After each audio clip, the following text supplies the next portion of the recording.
When something bad happens, it may appear to be meaningless suffering. But what if our most difficult experiences are actually rich with hidden purpose? Purpose you yourself planned before you were born. Could it be that we choose our life circumstances, relationships, parents, and events before birth? In today's video, Jeff Olsen courageously shares details of the car accident that claimed half his family. Despite the fact that he experienced great loss and suffering, he found out this was his soul's plan before incarnating into this physical plane. In his near-death account, he shares why his soul wanted to experience loss and grief in this lifetime, and how we ourselves can choose in every moment to serve the highest good of everyone involved. Because God said, you can be angry with me your whole life. You can be mad that this happened, that this was allowed to happen. And that's okay. We love you anyway.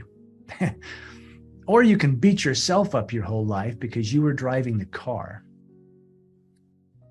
And as those communications were coming through, it's important to point out, I was being told that this was all part of your plan, your contract. In other words, I was being told you created this and we loved you enough to support it. And I was saying, why in the world? How would I ever create this? And it's like you wanted to experience loss and grief and pain, just like you had experienced love and bonding and family, so that you would know, so that your soul would know. And we loved you enough to allow that to happen. And I realized that Griffin, the little boy I hold, he loved me enough to go. You know, he said, yep, I'll go very early and very soon that you might get what you wanted to experience in life. And Tamara, my wife too, and then Spencer, my surviving son, it's like, yep, I'll stick around with you, Dad. I'll watch you limp and I'll walk with you. There was this strange perspective, a higher perspective of what everything meant in my life. There was this total accountability of I had created it and the entire universe supported me in this experience. We had gone on a family vacation. It was about 5 hours away, and we had gone down to the Red Rocks of southern Utah and to actually visit my wife's parents. And it was Monday morning and time to come back to work. She must have got a whisper. She must have had some type of an inspiration, some premonition. Stop. I just want to go say goodbye to Mom and Dad one more time, which she did. It is a very big event because I watched as she ran up to the porch and she not only hugged her mother and father, she kissed them both. And I noticed that. You know, I noticed her kiss her mom and dad. And then she came running back into the car and jumped in joyfully, and we were ready to go. I put the car back in drive and away we went. So I put the cruise control at 75 miles per hour, which is as fast as I could legally go because I was hurrying to get back home. I happened to just glance in the rearview mirror. I noticed Griffin, my youngest son, and he was sound asleep in his car seat. And it's almost like time stopped. You know, as I glanced at him and saw this beautiful child, I thought, wow, the miracle boy. We were told we would never have more children, and there he is. Griffin was just over a year old. He was 14 months old. He was just a toddler. And Spencer was 7, and I could hear Spencer playing. He had little action figures. You know, he was playing in the back seat, making all the joyous noise of a little boy. And I glanced over at my wife, Tamara, she had reclined her seat back and she was sound asleep, but she was still holding onto my hand. And in this moment, it was this profound moment of gratitude. It was like, wow, look at these healthy boys. And look at this beautiful woman who's still holding my hand. I mean, we'd been married for 10 years. And I thought, here she is holding my hand. But there was this profound moment of gratitude, and I'll never forget that. Now, there was reports of crosswinds. There was reports of a big pickup truck that was driving erratically on the interstate. Perhaps the most difficult part of the story is I believe that I may have dozed off at the wheel. But as I did that, I swerved to the right, I overcorrected to the left, and I lost control of the car. And the car then flipped and began to roll, not off the road, but down the road. I couldn't speak of these things for years. I blacked out as the car rolled. When it came to a stop, I was completely conscious. The first thing I heard was Spencer, my 7-year-old son. He was crying hysterically in the back seat. And as a father, I thought, I've got to get to him. I was unaware of my injuries. What had happened to me is both of my legs had been crushed. My left leg was eventually amputated above the knee. My back had been broken in 2 places. My rib cage was damaged. My lungs were collapsing. My right arm had almost been completely torn off. And then the seatbelt had cut through my midsection and ruptured all my insides. That's when I realized that no one else was crying. And I was aware at the scene of the accident that Griffin, my little boy, my youngest, his car seat had broken apart and he had been ejected from the car. Tamara, because she had reclined her seat back, she hadn't been restrained by the seatbelt properly, and she had suffered head injuries, head trauma, which took her life. Both of them were killed instantly at the accident. That's probably the worst, darkest hell a man could ever be in. I've got a hysterical child in the back seat that I cannot get to. I'm losing consciousness. Half the family is gone, and I'm aware of that. And I was driving the car. I mean, the guilt, the regret, the trauma, can't I just get those 3 seconds back, was overwhelming. I was struggling to stay conscious, and I couldn't breathe very well. And I was attempting to speak to my surviving son who was crying so hysterically. And I remember eking out to him, I said, "Son, it's going to be okay." And my feeling was, that's a lie. This is not okay. This is not okay. I lost consciousness. And yet in that moment, I felt light. And it felt as if I was rising above the accident scene, like I was being lifted out of the car. And suddenly I was okay. I could breathe. There was no pain. I was super conscious. I'm like, wow, what just happened? How am I delivered out of this? And how am I okay? And how could this possibly be okay? And suddenly Tamara, my wife, who I knew was deceased at the scene, suddenly she was there. And she was alive and perfect and beautiful. There was no head trauma. She was gorgeous. And we were able to communicate. And she was emphatic. She kept saying, "Jeff, you can't come. You can't come. You've got to go back. You've got to go back. You can't be here. You've got to go back." And we had a conversation about Spencer, about this little boy that was in the backseat of the car, and she knew he's going to be okay. But if you stay with me, he's going to be orphaned. You have got to go back and raise our boy. And we made a decision. We made a choice, and I learned so much about choice in that moment. It's like, wow, here I was delivered from this trauma, looking at the woman I loved more than life, but I knew I had a little boy in the backseat of that car. And we together made the choice that I was going to come back. I said the most profound goodbye I'll ever say. We have no idea how powerful our thoughts are.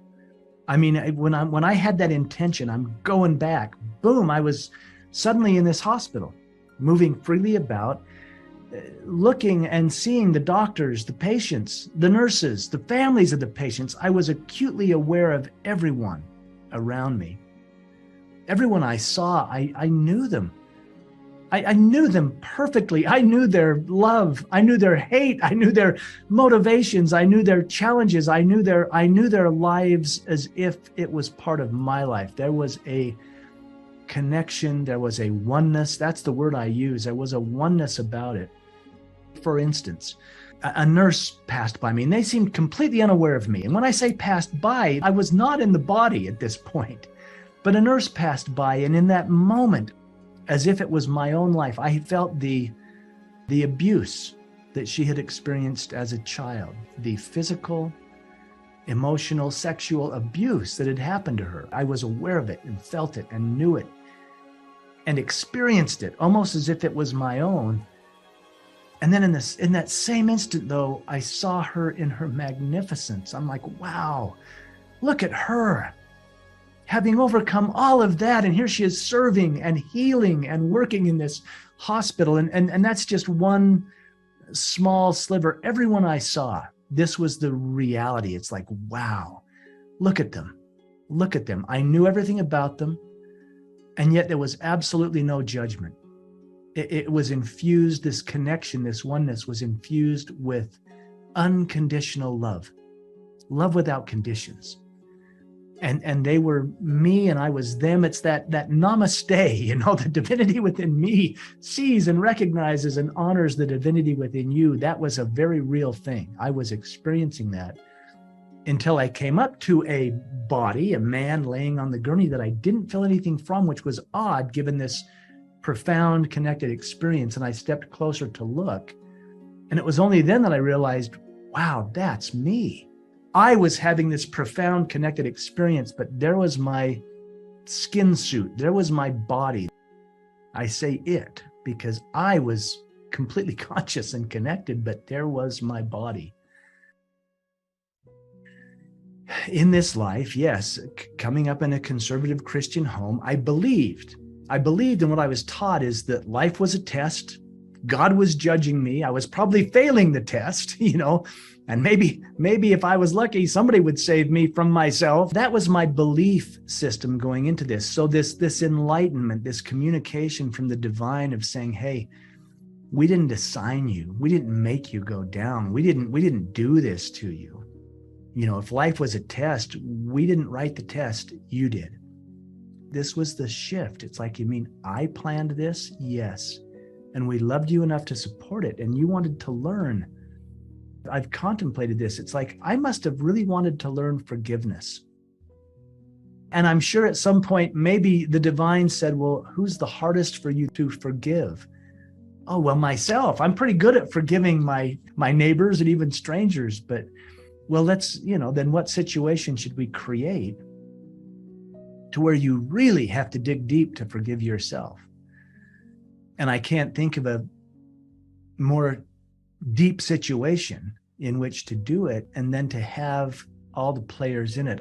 There's two parts to this. I had the experience in the arms of God, and I'll tell this briefly, but years after the accident, actually when I had met Tanya, and when I realized I was having feelings for her, I realized I'm falling in love with this woman. She had began as a friend and she didn't even live in the same state. We were pen pals, if you were. We'd write emails and talk on the phone, I went to my first wife's grave and I remember being so angry. I went to her grave and I threw myself on the ground. I was walking with a cane at the time. And I said, how dare you? How dare you leave me like this? I mean, here I am trying to raise our son, and you're in that beautiful place and I'm limping around. And as I did this, I swear I felt her. I felt her hands on my shoulders. No, I didn't see her with my eyes, but I was aware of her being there. I could feel her presence. I could feel her hands on my shoulders. And she reiterated this. She said, don't berate me. I loved you enough to go. And I said, you loved me enough to go? What? You loved me enough to go? And she said, yes, don't you remember? I mean, she said, I would have loved nothing more than to stay and grow old with you. But we made a deal. I'm talking about this soul contract. We made a deal and I loved you enough to go, that your soul could experience what you came here to get, that your heart would be burst wide open. And I realized Griffin did the same. He's like, Dad, I'll break your heart in ways you can't imagine that you might experience what you came here to experience. And having been held by God and told you created it, I was like, wow, total accountability, right? Of course, I was still in a fighting mood, and I said, I'm having feelings for another woman. And it was like we were arguing. And spiritually, she was there, and she said, she laughed at me. Dorothy, she laughed, and she said, of course you are. I know who you are. I know how you are. And in fact, she said, you can choose anyone you want, but I sent Tanya your way. And she said, I've been orchestrating this as part of this plan, part of this contract, part of this pre-earth planning. And she said, she's a good woman. And it's kind of funny. She said, Jeff, you're a pretty good dad, but you're a lousy mother. And my little boy deserves a mother. And so we had this spiritual conversation. Like I said, I didn't see her, but I know she was right there, and we were communicating. But she reiterated, this was a plan, this was a contract, we made a deal. And she encouraged me, she said, please choose joy. She said, you're holding me hostage in your grief. She said, I'm still connected to you. I'm only as happy as you are. And I've sent this magnificent woman into your life, and yet you're going to feel guilty about that instead of moving forward and choosing to be joyful, choosing to create a life, choosing to, bring a mother into our son's life. And you can imagine the conversation.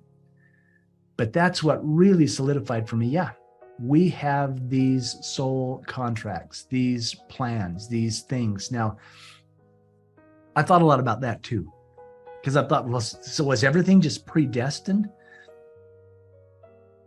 No, because we always have a choice. There's a blueprint, but we have a choice every day. And that's what I've really worked hard. It's like, okay, I want to be in tune. I want to be in touch. So I know the choice. I can see it as a choice, and I can make the choice that serves the highest good of everyone involved.